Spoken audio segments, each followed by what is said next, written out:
Kim Chiu at Paolo Avellino balik Pilipinas na matapos ang event sa Dubai. Finale ng What's Wrong with Secretary Kim naging malungkot.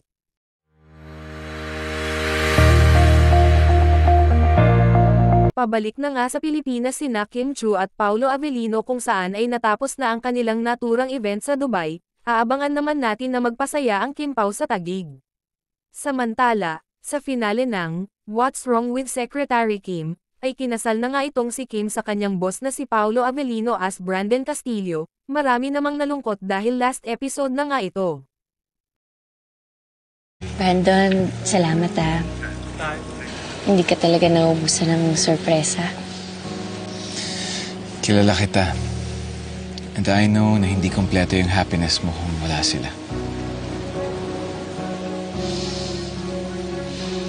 Thank you. There's no need to thank me. Because I promised you that I'm gonna make you happy for the rest of your life.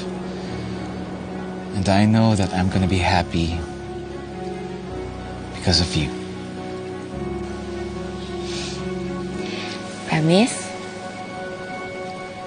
Promise.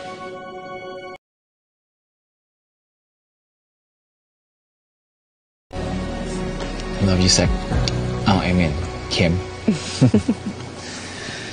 Di talaga ako sanay, hindi na kita secretary.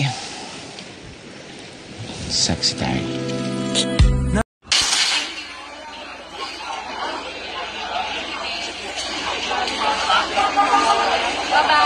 Bye-bye. Thank you so much.